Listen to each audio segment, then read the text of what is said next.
Chers enfants, chers amis des animaux, cette année, le Musée d'histoire naturelle de Fribourg a le plaisir de vous offrir sa couronne de l'Avent animalière. Chaque dimanche, nous allumerons une bougie et découvrirons ensemble un nouvel animal. Je me prépare déjà pour Noël et j'aimerais faire une belle décoration naturelle.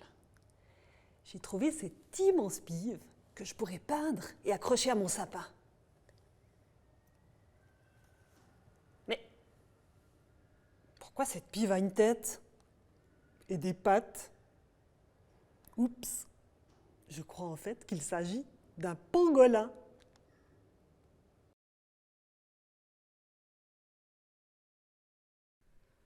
Vous avez sûrement entendu parler des pangolins depuis une année. En effet, ces insectivores à écailles ont été soupçonnés d'avoir joué un rôle dans la transmission du coronavirus aux humains. Les chercheurs ont découvert que ce n'était pas le cas. Cependant, le pangolin est célèbre pour une autre triste raison. Il s'agit de l'animal le plus braconné de la planète. Il existe aujourd'hui 8 espèces de pangolins dans le monde.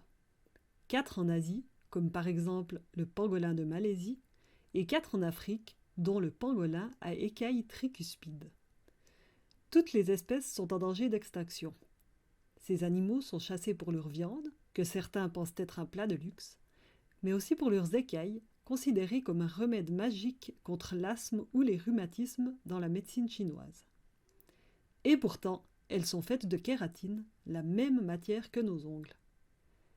Malgré cela, le prix du gramme d'écailles de pangolin dépasse aujourd'hui celui de l'or. Heureusement, depuis 2017, le trafic d'écailles de pangolin est interdit. Mais la chasse continue tout de même.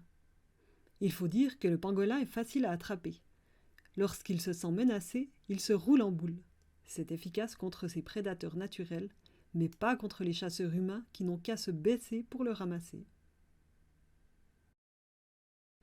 Les pangolins se nourrissent principalement de fourmis et de termites.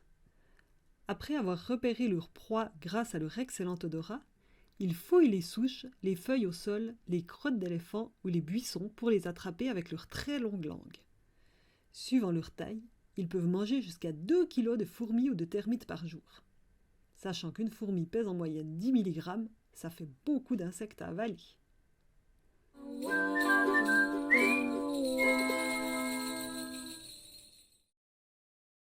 Aujourd'hui, nous vous montrons comment décorer des pives pour Noël. Vous avez de nombreuses possibilités suivant le matériel que vous avez à la maison.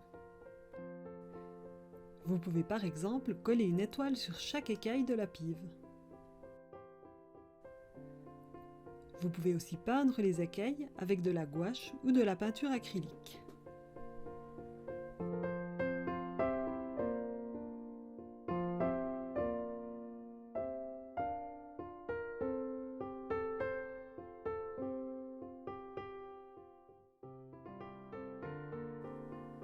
Lorsque la peinture est sèche, vous pouvez coller des paillettes dessus. Pour transformer votre pive en oiseau, coupez tout d'abord des yeux dans du papier blanc et dessinez les pupilles. Coupez ensuite un bec dans du papier rouge ou orange.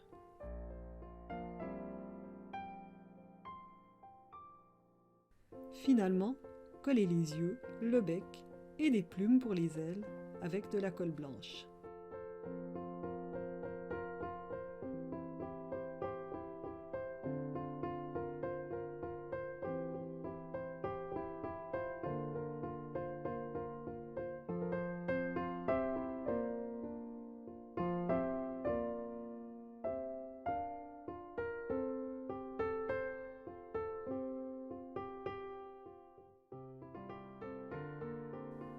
Et spécialement pour Noël, vous pouvez déguiser votre pive en Père Noël.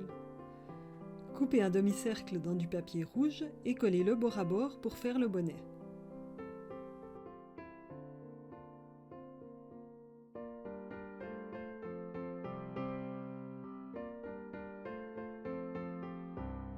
Faites ensuite un petit pompon en ouate et collez-le avec de la colle blanche sur le bonnet.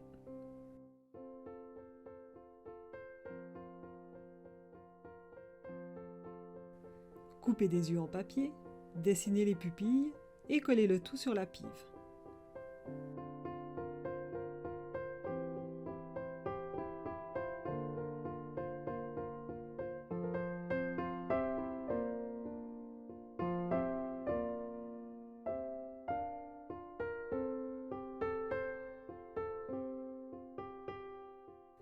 Faites encore une grande barbe avec de la ouate.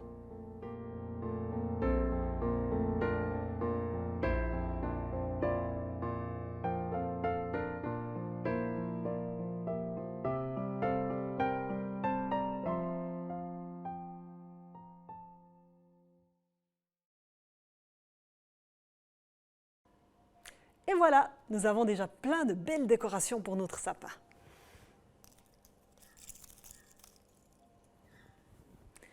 Dimanche prochain, nous allumerons la deuxième bougie et continuerons à préparer Noël avec un nouvel animal.